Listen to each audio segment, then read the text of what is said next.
नमस्कार. विचारधांच्या या भागात मी प्रफुल्ला तुमच्या सगळ्यांचं स्वागत करते. आज आपल्याला लाभले आहेत डॉक्टर चैतन्य कुंटे. केशव चैतन्य कुंटे हे त्यांचं पूर्ण नाव आहे. प्रख्यात हार्मोनियम वादक, गायक, संगीतकार आणि संगीत अभ्यासक अशी त्यांची ओळख आहे.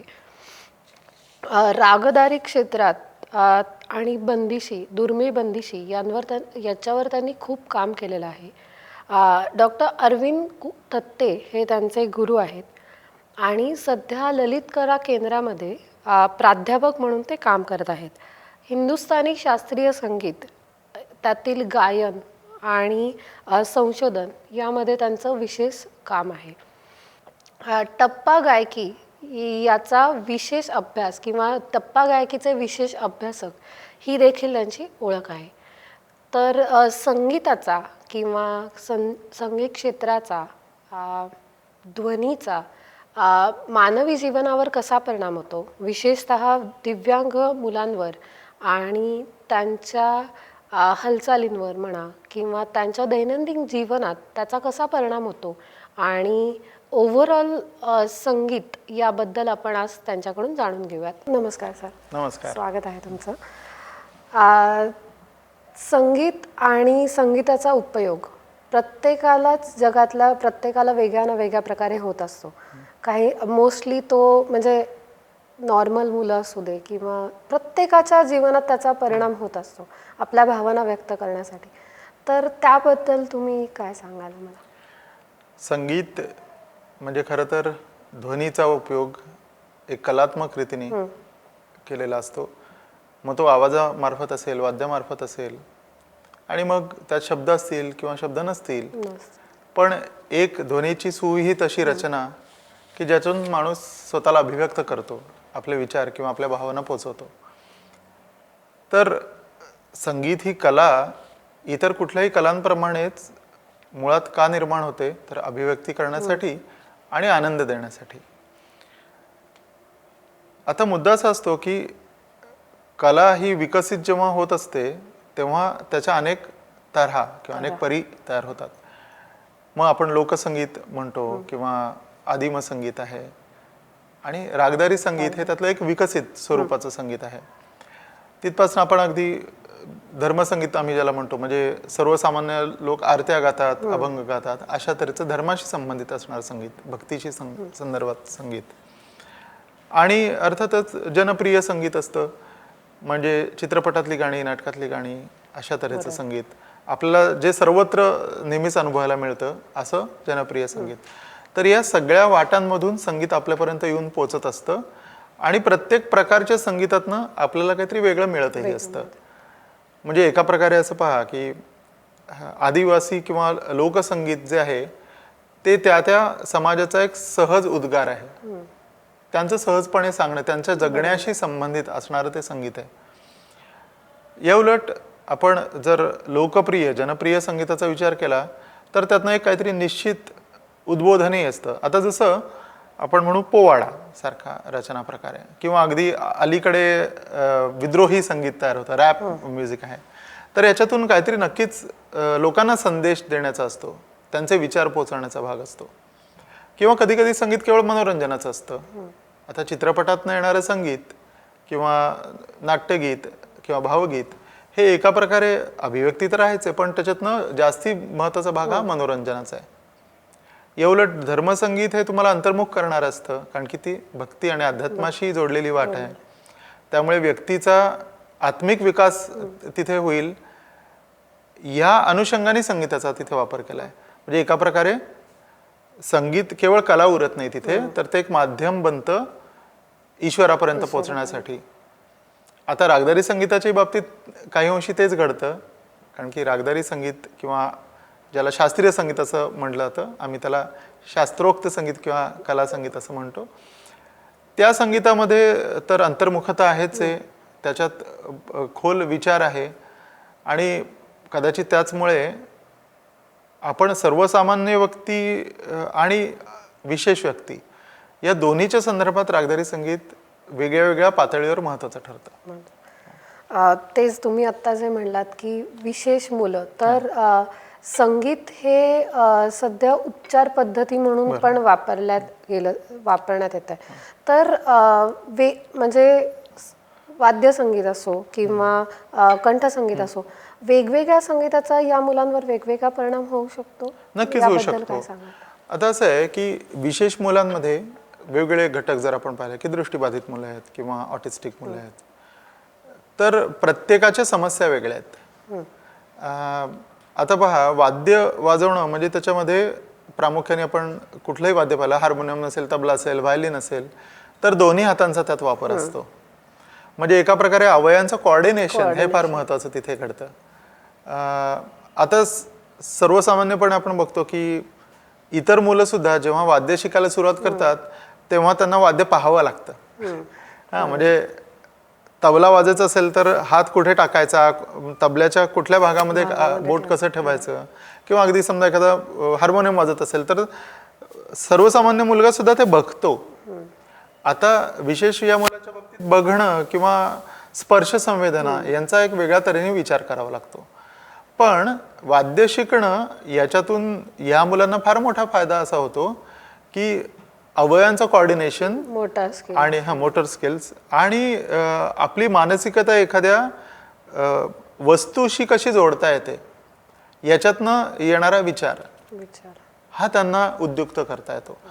आणि म्हणून वाद्य वाजवणं हा सुद्धा फार महत्त्वाचा भाग ह्या मुलांच्या शिक्षणातला, आणि एका प्रकारे ती थेरपी होतेच, कारण की म्हणजे ही साधनाच आहे. संगीत ही साधना आहे, ती केवळ, आणि साधना म्हणल्यावर ती एका प्रकारे उपचार म्हणून वापरली जाऊ शकते. आता गायन जेव्हा होतं तेव्हा साधी गोष्ट आहे, गायन आपण करतो तेव्हा आपण तानपुरा असेल किंवा हार्मोनियम सारखं वाद्य असेल त्याच्या सुरात सूर मिसळतो. म्हणजे आता इथे श्रवण ही पण एक फार महत्त्वाची गोष्ट आहे. आणि कळत न कळत गाणारा माणूस हा, ज्याला पिच सेन्सेशन म्हणतो आपण, सुराचा उच्च नीचपणा, ह्याचा विचार करून आपला सूर त्याच्यात जुळवण्याचा प्रयत्न करतो.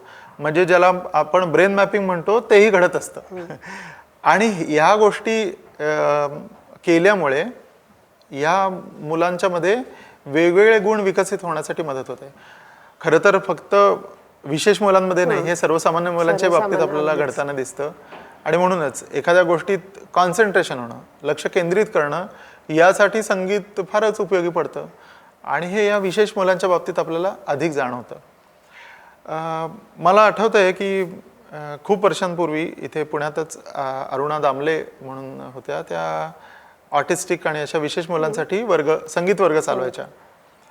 तर जी मुलं अजिबात एरवी एखाद मिनिट सुद्धा स्थिर बसणार नाहीत, सतत काहीतरी वळवळ करत राहतील किंवा नुसतीच पडून राहतील, तर आता त्यांना उद्युक्त करणं, त्यांना लक्ष केंद्रित करायला मदत करणं, त्यांना शांत करणं, पॅसिफाय करणं, या सगळ्यासाठी संगीत इतकं उपयोगी पडायचं. आणि मी काही वेळा तिथे त्यांच्या या सेशन्समध्ये जात असते शिकवायला. तर मला तो अनुभव खूप वेगळा होता की सर्वसामान्य मुलांना सुद्धा संगीत शिकवताना एका तऱ्हेचा पेशन्स लागतोच, पण ह्या मुलांना संगीत शिकवताना शिक्षकाला अजून एका वेगळ्या तऱ्हेचा पेशन्स डेव्हलप करावा लागतो. पण त्याचा फायदा असा होतो की यांना उद्युक्त करणं, लक्ष केंद्रित करणं, आणि हा एक फरक जाणवला की संगीत हे कसं सहाय्यभूत ठरतं, तर भावना व्यक्त करणं हे या मुलांना सोपं जायला लागतं. एक्सप्रेसिव्हनेस त्यांच्यातला वाढतो.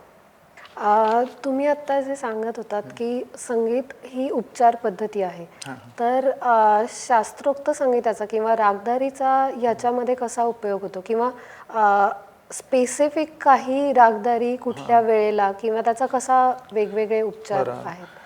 आता रागदारी संगीतामध्ये, विशेषतः हिंदुस्थानी म्हणजे उत्तर भारतीय रागदारी संगीतामध्ये रागसमय असा एक विचार केलेला आहे की विशिष्ट वेळी विशिष्ट राग गायले वाजवले तर ते काही एक निश्चित परिणाम करतात. आता अर्थातच याही सिद्धांताला आजच्या काळामध्ये लोकांनी प्रतिवाद केलेला आहे, पण एक निश्चित की हा संस्कार आपल्यावर झालेला असतो की सकाळी ललित आहे, भैरव आहे.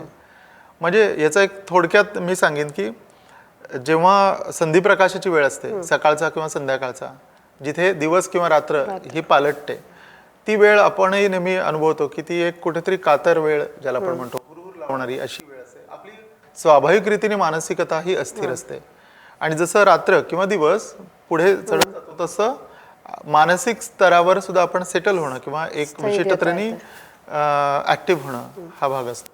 आणि कुठेतरी रागांमधले जे स्वर आहेत ते या आपल्या भावनांशी कुठेतरी जोडले जातात आणि त्यामुळे विशिष्ट वेळेला विशिष्ट राग ह्या मुलांना ऐकवणं किंवा त्यांना सादर करायला हे करणं, याच्यामध्ये हे कुठेतरी सायकोसोमॅटिक रिलेशन असू शकतं. अर्थात ह्यापेक्षा जास्ती मला महत्त्वाचा भाग वाटतो की रागदारी संगीतात सुद्धा आलाप हा एक भाग असतो की जिथे स्थैर्य आहे, स्वरांमध्ये ठहराव असतो. या उलट तान म्हणली तर ती गतिमान असते. आता ह्या घटकांचा वापर कुठल्या दृष्टीने करता येईल ह्याचा विचार खरं पाहायला पाहिजे. म्हणजे उपचार म्हणून आपण जेव्हा रागांचा वापर करतो तेव्हा अमुक करण्यासाठी अमुक राग एवढा खरं तर उपयोग नाही. हा मर्यादित विचार झाला. म्हणजे आलाप ऐकवायचे का एखादी बंदिश ऐकवायची का एखादी तान ऐकवायची अशा तऱ्हेने. कारण की जेव्हा गतिमानता येते, आता एखादा काहीतरी करण्यासाठी उद्युक्त करायचं असेल आपल्याला तर तिथे गतिमानताच लागेल, तिथे लय लागेल. हा, नुसतं संथ आलाप विलंबित लयीतले तर त्याचा कदाचित तिथे उपयोग नाही होणार, परिणाम नाही होणार. या उलट जिथे पॅसिफिकेशन, शांत करणे, शमन करणे असा उपचार साधायचा असेल आपल्याला तर तिथे अर्थातच विलंबित लयीतले आलाप, मंद्र सप्तकातले आलाप लागतील. म्हणजे त्या मुलांचा अभ्यास करून मग म्हणजे त्यांना नेमकं उपचार कशासाठी करायचा आहे त्या दृष्टीने आपल्याला ऐकावं लागलं. आणि तसंच वाद्यांचा किंवा ज्याला आपण टिंबर किंवा टोनल कलर म्हणतो त्याचंही. आता उदाहरण द्यायचं झालं तर संतूर सारखं वाद्य ज्याचा नादगुणच खूप आकर्षक आहे, चमकदार आहे, आल्हाददायक आहे. या उलट पखवाज तर घनगंभीर आवाज आहे त्या वाद्याचा. आता ह्या टोनॅलिटीचाही परिणाम नक्कीच असतो. त्याचा लाऊडनेस म्हणजे गरिमा त्याचाही परिणाम असतो. म्हणजे एखादी गोष्ट किती जोरात तुमच्या कानावरून आदळते आणि किती सौम्यपणे येते तर ह्याचाही परिणाम असतो. आणि म्हणून उपचार म्हणून आपण जेव्हा संगीताचा विचार करू तेव्हा इतक्या सूक्ष्म पातळीवर जाऊन त्याचा विचार करावा लागेल. आणि म्हणून माझं असं मत आहे की रेडीमेड कुठलं तरी संगीत त्यांना ऐकवा हा वरवरचा उपाय झाला. उपचार म्हणून वेगळ्या तऱ्हेचं संगीत तयार करावं लागलं. आणि ते ज्याला आपण टेलर मेड म्हणतो तसं की विशिष्ट व्यक्तीसाठी विशिष्ट उपाय. जसं आता उपचार पद्धती ज्या अनेक आहेत, आयुर्वेद असेल किंवा ॲलोपॅथी आहे, होमिओपॅथी आहे. आता याच्यात विचार आपण विशेषतः आयुर्वेद किंवा होमिओपॅथीमध्ये कसा होतो तर व्यक्तीची लक्षणं काय आहेत त्यानुसार आणि त्याची प्रकृती काय आहे. जसं आता आयुर्वेदात वात कफ पित्त प्रवृत्तीनुसार त्याला औषध आणि त्याची विशिष्ट मात्रा असते. तर हाच विचार संगीत उपचारातही असला पाहिजे की ती व्यक्ती काय आहे, तिच्या नेमका काय बिघाड आहे आणि तिची लक्षणं कशा तऱ्हेची आहेत त्यानुसार त्याला कुठल्या तऱ्हेचं संगीत ऐकवायचं किंवा सादर करायला लावायचं, शिकवायचं. आता ह्यात हाही एक फक्त महत्त्वाचा मी मुद्दा नमूद करतो की संगीतोपचार म्हणजे काही केवळ त्यांना संगीत ऐकवणं आहे का तर नाही. संगीत त्यांनी स्वतः सादर करणं हाही एक भाग आहे. जसं मी त्याला दुसरं उदाहरण देतो. म्युझिक थेरपी किंवा संगीतोपचाराबरोबर हल्लीच्या काळात डान्स थेरपी ती सुद्धा फार महत्त्वाची मानली जाते. आता डान्स थेरपीमध्ये काय केलं जातं तर त्यांना नुसतं नृत्य बघायला देत नाहीत ना, त्यांना स्वतः नृत्य करायला लावतात. कारण की त्या हालचाली त्यांनी केल्याशिवाय त्यांच्यात तो फरक पडणार नाही आहे. हां, तसंच संगीतोपचारातही खरं तर आहे की त्यांनी केवळ संगीत ऐकल्याने त्यांच्यात फरक पडेल का तर नाही. त्यांनी स्वतः संगीत सादर करण्याचा कुठेतरी म्हणजे त्या विशिष्ट लयीत त्यांनी गायचा प्रयत्न करणं किंवा वाजवायचा प्रयत्न करणं ह्याने कदाचित तो फरक पडणार असतो. आणि म्हणून म्हणजे मी एका प्रकारे असं म्हणतोय की संगीतोपचारामध्ये सुद्धा ॲक्टिव्ह आणि पॅसिव्ह असं दोन्ही असतात. तर ही ॲक्टिव्ह थेरपी असली पाहिजे. पॅसिव्ह थेरपी केवळ ऐकण्याची तिथपर्यंत थांबवून नाही चालणार. हां, आणि रादर आता याहूनही पुढे विचार लोक करतायत की जसं डान्स थेरपीच्या बाबतीत काही लोक म्हणतात की ही खरं डान्स थेरपी नाही तर मूवमेंट थेरपी आहे. तसंच संगीतोपचाराच्या बाबतीत अनेक लोकांचं म्हणणं आहे की संगीतोपचार म्हणण्याच्या ऐवजी आपण त्याला साऊंड थेरपी म्हणूयात. ध्वनीचा विशिष्ट परिणाम होतो. आणि म्हणून तर अनेक वेळा थेरपी म्हणून वापर करताना धुना, सुरावटी किंवा विशिष्ट ताल, लय याच्याबरोबरच इतर वेगळ्या आवाजांचाही वापर केला जातो. जसं निसर्गात अनेक आवाज असतात आणि त्या ध्वनींचा उपयोग सुद्धा आपल्याला होतो. आता साधी गोष्ट मी तुम्हाला सांगतो की सर्वसामान्य व्यक्तींमध्ये सुद्धा असं दिसतं की घरात कोणी माणसं नसतील तर सर्वसाधारणपणे स्त्रिया घरात ज्या असतात त्या टी व्ही किंवा रेडिओ चालू करून ठेवतात. का? तर त्यांना सोबत वाटते त्या ध्वनीची. हां, म्हणजे एका प्रकारे हा ध्वनी संगीत दरवेळी असतो असं नाही, पण त्यांना तो सोबत करतो, त्यांना कुठेतरी धीर येतो, हां, दिलासा मिळतो. म्हणजे संगीत ह्या पातळीवर न येता सुद्धा ध्वनी कुठेतरी परिणामकारक ठरतो. आणि म्हणून खरं तर ध्वनी उपचारपासून संगीत उपचार आणि हालचाल उपचारपासून नृत्य उपचार अशी एक मी मांडणी करतो तिथे तात्विकदृष्ट्या. आणि यातले सगळे स्तर, सगळ्या पायऱ्या आपल्याला उपयोगी पडू शकतात आणि विशेषतः विशेष मुलांसाठी. कारण असं आहे की त्यांच्या बाबतीत सेन्सिटिव्हिटी विशिष्ट तऱ्हेची असते. म्हणजे काही काही विशेष मुलं ही ध्वनीला अत्यंत संवेदनशील असतात.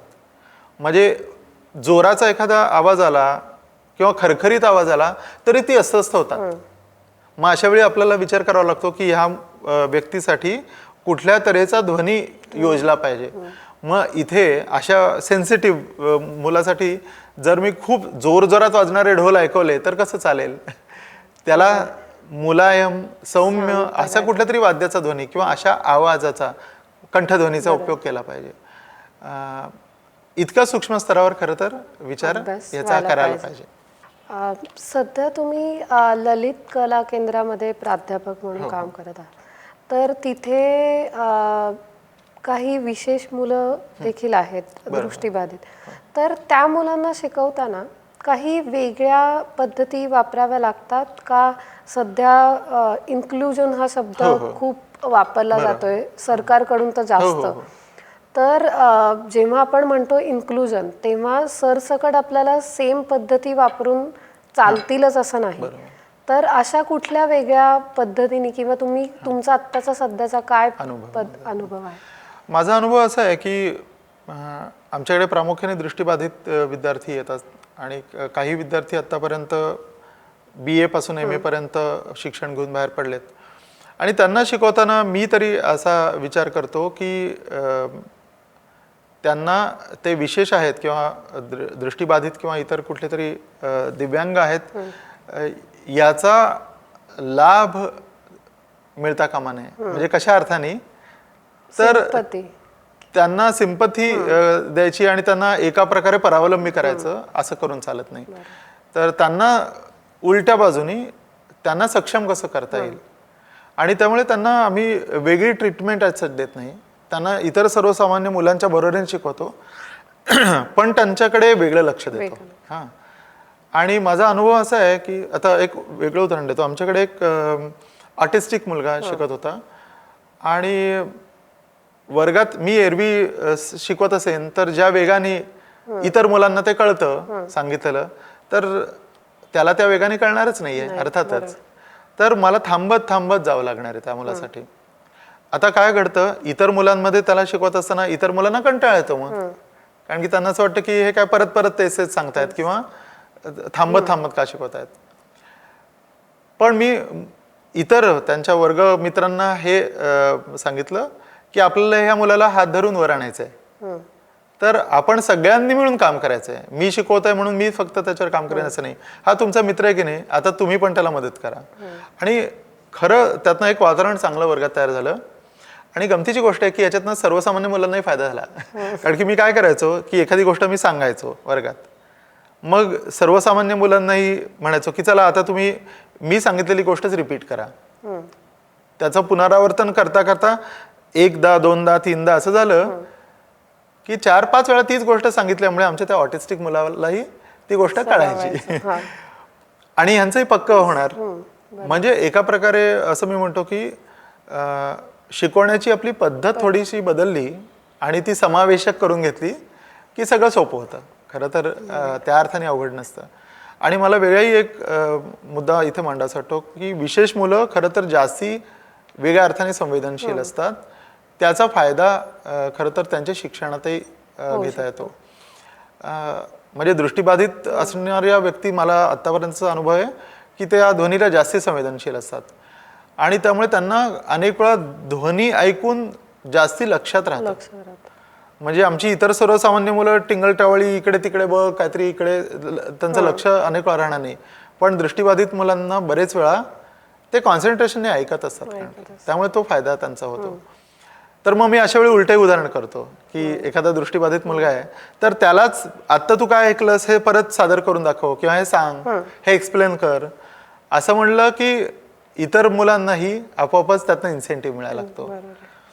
अर्थात कधी कधी काही अशा समस्या येतात की त्या व्यक्तीशी निगडीत असतात. जसं दृष्टीबाधित मुलांना संगीतातलं नोटेशन लिहिणं हा प्रकार येऊ शकत नाही, मग तिथे आम्हाला स्ट्रॅटेजी बदलावी लागते. अभ्यासक्रमात किंवा इव्हॅल्युएशनमध्ये परीक्षा घेताना त्यांची परीक्षा कशी घ्यायची याबद्दलचे काही आडाखे वेगळे करावे लागतात.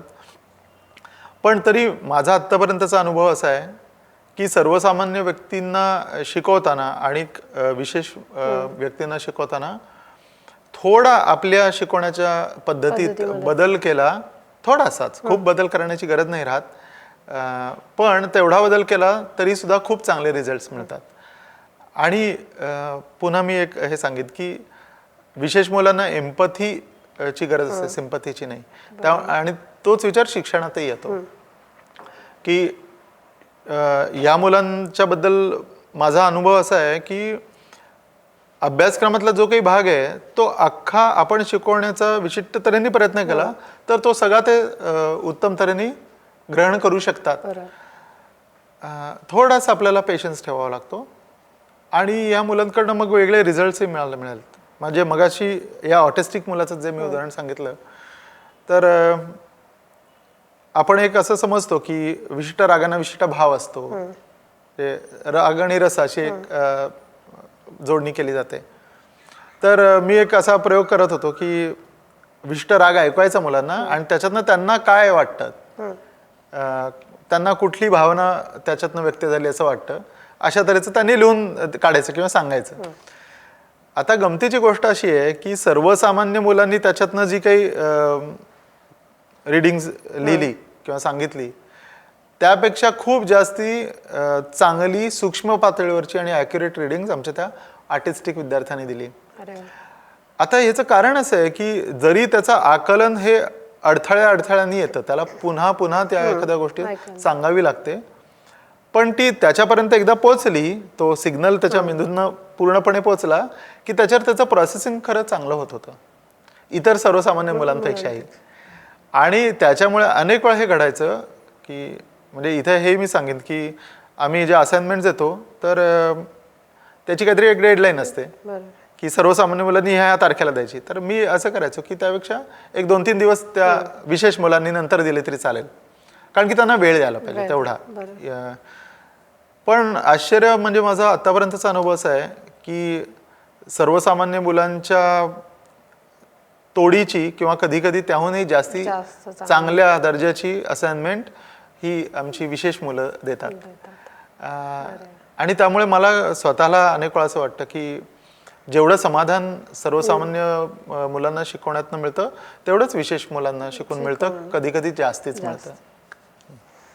म्हणजे अगदीच तुम्ही जे शिकवता ते जर जास्त चांगलं पोचत असेल तर अर्थात शिक्षकालाही तेवढा चांगला आनंद होतो. तर सरांकडून आपल्याला आज संगीत आणि त्याचे परिणाम किंवा दैनंदिन जीवनातील याचे परिणाम आणि विशेष मुलांवर त्याचा कसा फायदा होतो विशेष मुलांना हे सर आपल्याला माहिती देत होते. तर आज आपण इथेच थांबूयात, पुन्हा भेटूयात. धन्यवाद.